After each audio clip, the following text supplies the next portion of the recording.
So, Nimona is the story of a young knight in a like cyberpunk medieval world. This clever mashup of styles, full of computer screens and castles and swords, right? Like of futuristic knight armor. Our young knight, his name is God. I don't even remember. Ballister Ballister Boldheart. Boldheart. How could I forget? Old Ballister Boldheart. Yes, is to become knighted, to become a formal knight of the realm when something goes wrong, and suddenly Ballister is thrust into an unknowing situation, and he has to rely on the help of Nimona, this young creature who has the ability to change form and shape at will, and is devilishly mischievous, right? Sets out to be a villain, Nimona, whereas he just wants to restore his name and be a hero. It's an animated feature, and what's important to know about this is this was Blue Sky's Studios' last feature they were working on before they were swiftly shut down by Disney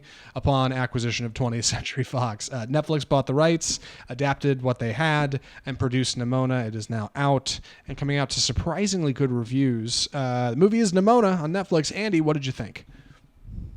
Yeah, I like this. It's a fun little film. It's short. It's only 100 minutes.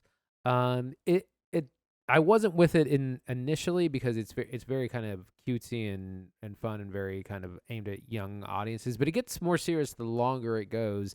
The animation style is fun, and it's kind of taking some jabs at I think at Disney and at just kind of the fairy tale in general. Like I said, we have this almost like medieval punk, cyberpunk kind of thing where it's both very old and very technologically advanced. And you have names like Ambrosius Golden Loin, who's one of the antagonists. Uh, so just a lot of those funny things.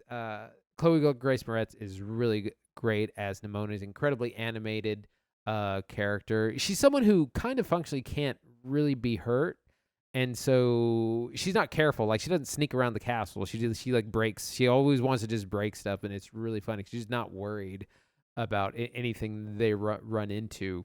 And she develops a really fun relationship with Ballister, played by Riz Ahmed, as they try to kind of clear his name from this alleged wrongdoing.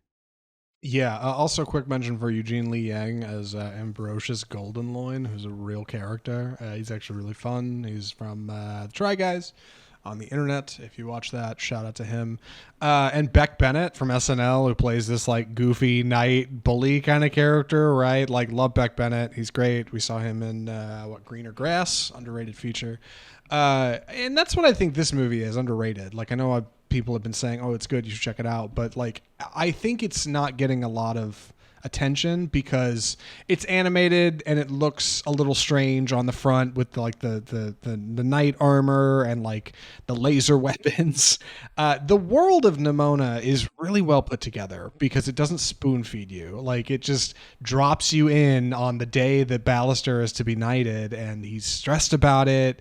And his partner Ambrosius is like, it's going to be cool. Like, we're going to work it out.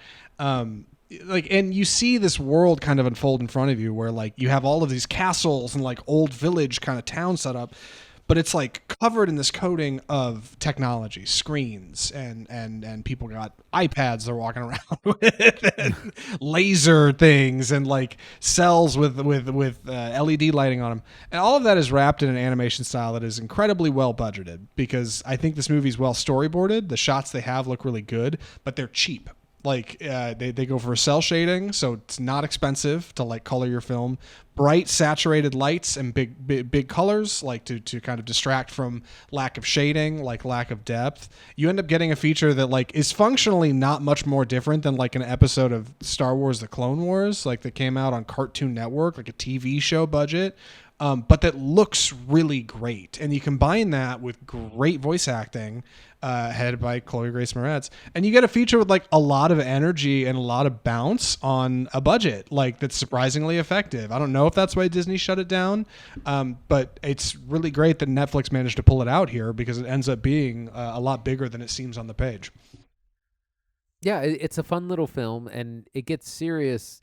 It's surprisingly about like the dangers of propaganda and nationalism. I was like, this is a kids' film. It's taking off some like really serious things because the whole kingdom is, they have this long and storied like mythology of this person who like fought back the bad things to bring peace to the land, and then you kind of learn like maybe this story isn't everything that it has been cracked up to be.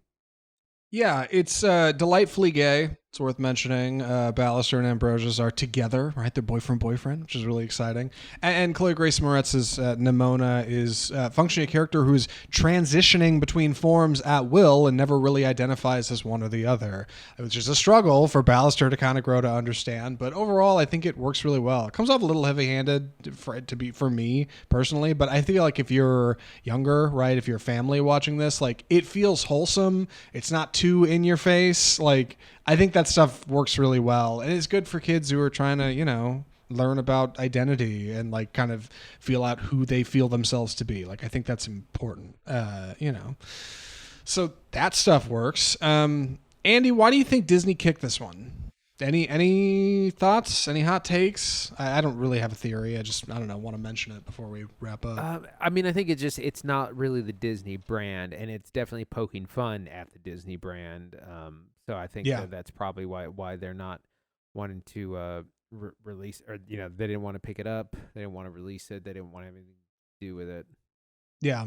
It's funny, like I think it's bold for what's here, like not only in its subject matter but in its presentation. It's not as exciting animation wise as something like Mitchell's vs. Machines or Spider-Man Into the Spider-Verse, even something like the Lego Movie. But like at least it feels different, right? Like it doesn't go for like the hyper realistic kind of angle that Disney's often known for. They're trying to move away from that now with things like Elemental.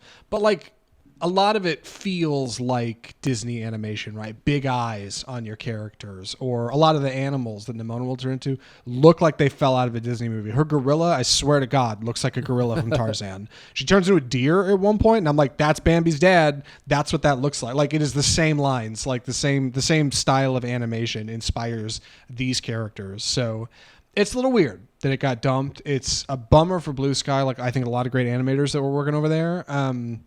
I don't know, but I'm glad it got turned around. I'm glad it got made. This is an example of Netflix or a streamer picking up kind of a half-done project and I think actually carrying it over the finish line in a satisfying way. I'd put it up there with something like Klaus on Netflix, like, or even Mitchell's vs. Machines, like an animated feature you will probably go back to. And I think that's good. Like, God, it doesn't happen every day. It's cool that we get to talk about it right here on the show. Yeah, absolutely. It's something that I think will have some staying power. You could revisit it again with your family, with your kids at different ages. I feel like you'll see this movie differently at different ages, especially if you see it when you're young. And like I said, it's a quick 100 minutes. Love that. So everything's 3 hours these days. Oppenheimer's 3 hours.